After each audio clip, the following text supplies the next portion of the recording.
भटक जाएं। तुम्हें मालूम होगा सुल्तान की फौज कहाँ होगी? मुझे मालूम है, फहद ने जवाब दिया। मैं अभी रवाना हो जाऊंगा। खुदा हाफिज, लड़की ने कहा। फी अमान अल्लाह। लड़की एक तरफ मुड़ गई। वो एक गली थी। तब उसने घूम कर देखा, एक आदमी उसके पीछे आ रहा था। उसे याद आया कि उस आदमी को उसने फहद की तलाश के दौरान 3-4 मरतबा देखा था। उसे ये भी ख्याल आया कि इस आदमी को उसने महल में भी देखा है। जहन पर जोर दिया तो उसे याद आया कि ये शख्स महल में मुलाजिम है। लड़की को कुछ शक हुआ। उसने उस आदमी की नीयत मालूम करने के लिए गलियों के 2-3 मोड़ मड़े। ये आदमी उसके पीछे रहा। लड़की आबादी से बाहर निकल गई। ये आदमी भी बाहर निकल गया। कुछ दूर दरख्तों का झुंड था। लड़की वहां बैठ गई। ये आदमी आगे निकल गया। गालिबन ये शक हुआ होगा कि लड़की किसी के इंतजार में बैठी है। वो बहुत आगे चला गया। लड़की होशियार थी। वो जल्दी से करीब की झाड़ियों में छुप गई। वहां से सड़कती झाड़ियों से निकली और एक गली में गायब हो गई। वो आदमी दूर जाकर वापस आया। अब उसने दूसरा रास्ता इख्तियार किया था।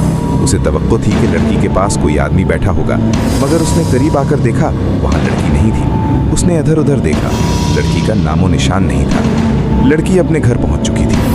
सुल्तान सलाहुद्दीन अय्यूबी आर्मीनिया की तरफ बढ़ रहा था। उसने अपनी जिंदगी का सबसे बड़ा खतरा मोल ले रखा था। सलीबी अफवाज किसी भी वक्त मुत्तहिद होकर उस पर हमला कर सकती थी और वो अकेला था। मुसलमान उमरा उसके खिलाफ थे। अपनी अपनी रियासत और हुक्मरानी अलग अलग कायम करने के लिए वो अपना ईमान सलीबियों के हाथ बेच चुके थे। खाना जंगी तक हो चुकी थी, जो सलीबियों की दरपर्दा कोशिशों का नतीजा था। अब सुल्तान अय्यूबी इन तमाम मुसलमान उमरा को बजोरे शमशीर अपने महाज पर मुत्तहिद करने का अज़्म लिए हुए था। उसने कहा था कि इनमें से जो मेरी सफ़ों में नहीं आता वो खुद मुख्तार भी नहीं रहेगा। उसने चंद एक किलों पर कब्जा कर लिया था और वहाँ के उमरा और किलेदारों ने उसकी इताअत कबूल कर ली थी। अब वो उन हुक्मरानों की तरफ बढ़ रहा था जो कुछ ताकत रखते थे। वो कमाल दिलेरी से उन दुश्मनों के दरमियान फौज को घुमा रहा था और ये बहुत बड़ा खतरा था। अगर तुम्हारे इरादे नेक हैं तो तुम्हें डरना नहीं चाहिए। सुल्तान अय्यूबी तल खालिद के रास्ते में एक पड़ाव किए पड़ा था। उसने अपने खैमे में सालारों को बुला रखा था। कह रहा था, मैं जानता हूं तुम क्या सोच रहे हो। अगर तुम में से कोई मेरे इस फैसले से मुत्तफिक नहीं कि मैं सलीबियों की तरफ से बेखबर होकर गलत सिमत को चल पड़ा हूं, तो मैं उसे हक बजानिब समझूंगा। मैं उसे ये नहीं कहूँगा कि वो मेरा हुक्म माने और मेरे गलत फैसले पर अमल करे।